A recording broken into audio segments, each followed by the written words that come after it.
So today we are reviewing the OnePlus 15, and I'm going to give you my thoughts in this full review, so let's get right into it.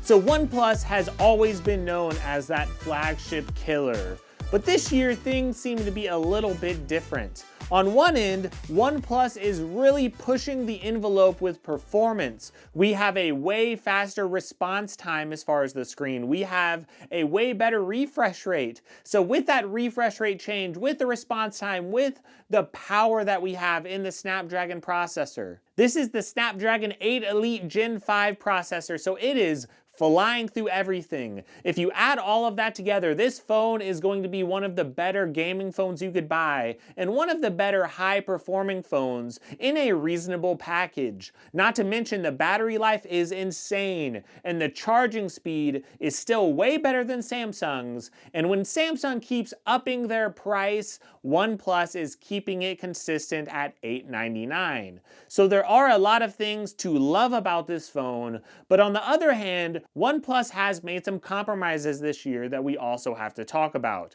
I know the camera sensors are technically a little bit worse than last year, and the cameras are still good. I would say the quality is good, and it's going to be a good value for people looking for a good flagship phone at a cheaper price, but still the flagship cameras are not quite up to what I would expect from the high-end flagship phones. So there are some pros and cons we have to talk about in this full review. The phone is very good, and it's going to be right for some people. The question is it right for you? And if you want to find that out, we have to start out by looking at the design. Now, the model I'm using specifically, it's a very unique color, and sometimes OnePlus does this where they have different textures on the back of their phones, depending on what color you have. So I have this color right here, which has a very smooth finish, right? And it does actually feel pretty cool. It feels like a nice aluminum frame, but it has that type of texture all around the phone actually. It's very, very similar to the texture on the back, and it does feel very, very nice. Now this will be a little bit lighter, for example, than Google's Pixel 10 Pro or their Pixel 10 Pro XL, but it is still going to have some good substantial size to it. So this is a 6.78-inch screen, so the screen is pretty large. Now once again, we are not going to get an SD card slot or a headphone jack or anything like that. And OnePlus does have this button now on the left-hand side we have to talk about, because this button, it can be mapped or programmed to do certain things. For me, I like to program it to the flashlight because it's very easy to turn on and off. Some people would use it to toggle their ringer or to go from silent to maybe having their phone on vibrate mode. So there are different things that you could program that button to do, and a lot of people are going to miss the old slider that OnePlus had where you could easily toggle those settings. And sadly, that is not in this phone. But for me, I would actually prefer this button because I really like easy access to a flashlight. Now we do have to talk about the display this year because the display, it looks really, really good, but it also performs really good too. Now it's not going to have that anti-reflective coating that you'll see from the Galaxy S25 or even from those iPhones out there. But it is still a very gorgeous AMOLED display. It's a 165 Hz refresh rate. And with that high refresh rate, everything feels so responsive. And that is going to be great news though if you are someone who is looking for high performance whenever you're gaming, you're wanting everything to be so smooth and silky smooth whenever you are playing even something like Fortnite or Genshin Impact. You're going to want that refresh rate to be high, you're going to want a phone that performs very well, and even when you're watching basic content, of course, it's going to look absolutely great. I don't think many people are going to notice the resolution difference between this and some previous OnePlus phones. It's still very, very high, it still looks very crystal clear, and with that extra response time, of course, everything is going to perform great. And that's really the strategy this year with OnePlus. The main goal is to make this phone a very high-performing phone with very good battery life, and also to make it reasonable as far as the weight and the design. They didn't want to have some gigantic camera bump that is going super far out of the phone, or a phone that weighs 30 pounds, but hey, it's a great gaming phone. That is going to be a little unrealistic for a lot of people. They want that performance, but they might not want that high profile. And that's really what they're trying to do here. Now, I know some people might look at this camera bump and wish that they would actually make it a little bit larger and give you better cameras. That wasn't really the focus with OnePlus. They were and they are trying to really give you a good gaming phone, something with high performance. So if you are going from app to app and you are going back and forth, of course everything will be lightning fast and it's going to feel very, very smooth.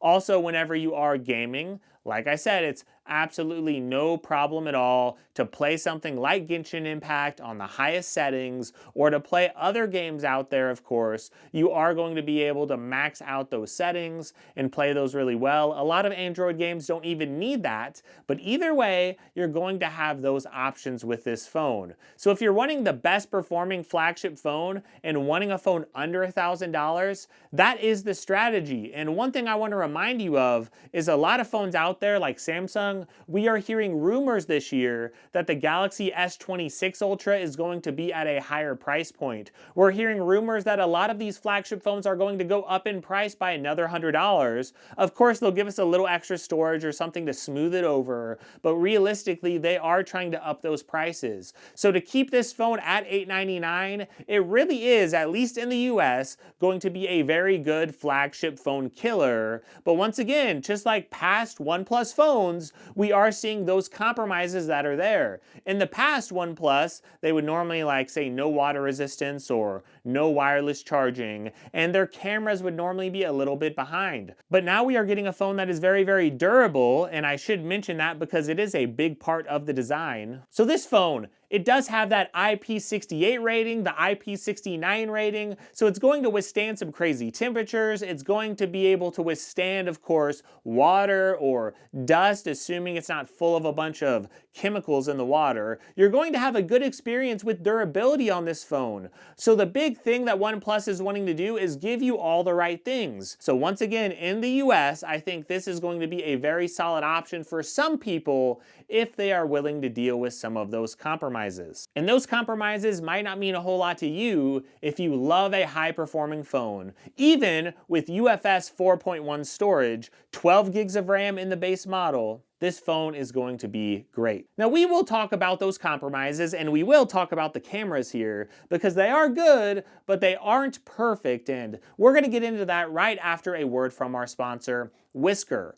So Whisker, they are all about making products that make your life better, and they are all about making great pet products. And some new pet products they released recently are for you cat owners, because now there is a Litter Robot 5, a Litter Robot 5 Pro, and there's even a Litter Robot Evo, which is a more streamlined version. And these are 3 products that take your cat's nasty, stinky mess, it gives it time to clump up, and then it puts it in a trash bag underneath the litter box. And then it takes all the good litter back because it does sift it, right? So you can actually use it again, and then it brings it back for you to be able to use. So your cat always has a very clean place to go whenever it's going to the bathroom. And that is so important for you as a pet owner, to know that your cat can go to the bathroom in a clean place, and to know that you don't have to worry about that nasty, stinky mess. You just go about once a week, give or take, depending on how many cats you have, and you just empty out that trash bag. So the Litter Robot 5, the Litter Robot 5 Pro, or the Litter Robot Evo, they are definitely game-changing products, and I'm going to have links for those in the description of this video. So thank you, Whisker, for sponsoring this video. And now, let's get back to talking about the OnePlus 15 and the cameras on this phone. So I did test out the cameras for the OnePlus 15, and I tested them right alongside the Google Pixel 10 Pro. And I've got to be honest, I do prefer the photos from the Pixel. The photos here are good, and of course, if you are zooming in a very large distance,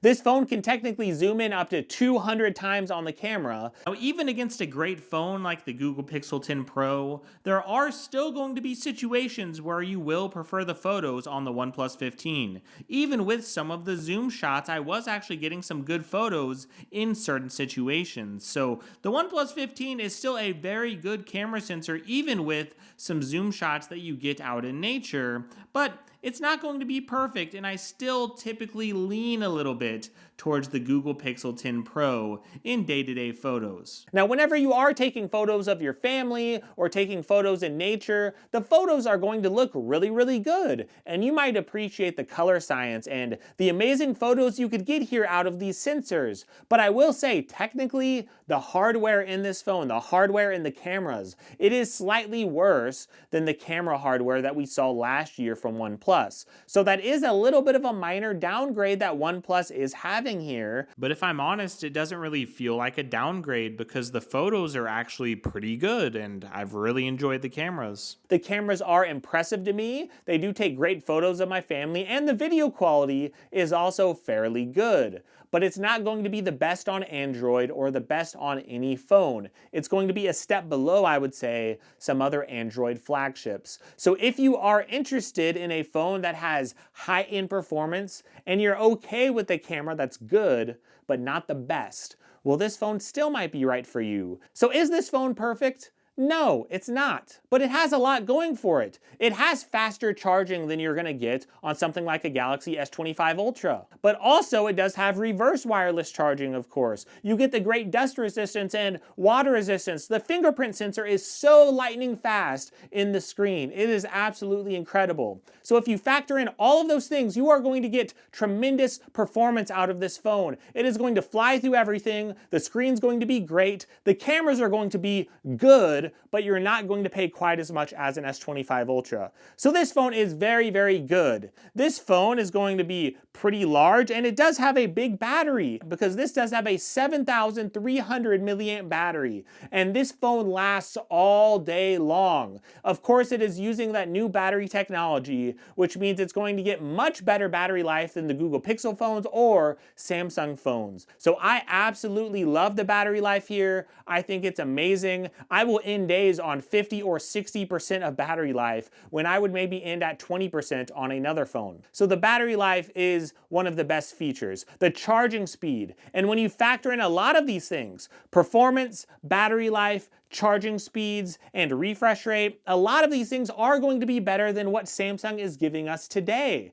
And if you look at that, some of you are going to see all of this and say, yes, at least in the US, I'm going to get a better value paying $899 for this phone than I would paying for the Galaxy S25 Ultra or for the S26 when it comes out. And I would say, yes, this is still a flagship killer phone for those people that are willing to deal with some compromises. But you're going to get a lot of things that are better than Samsung phones. I do think the S25 Ultra or the flagships that are out right now, like from Google, I honestly think they compete very well with the OnePlus 15, and it's a very close race. I do love the operating system updates because you will get extra updates from Samsung and Google. Technically, you'll get 7 years with them, and I believe it's still 4 years from OnePlus, at least as far as big OS updates. I do like the cameras better on the S25 Ultra and on the Google Pixel 10 Pro. If you're someone that wants top-end hardware as far as performance, this is the phone to go with, absolutely. If you're someone that likes Samsung DeX, you might go with Samsung, or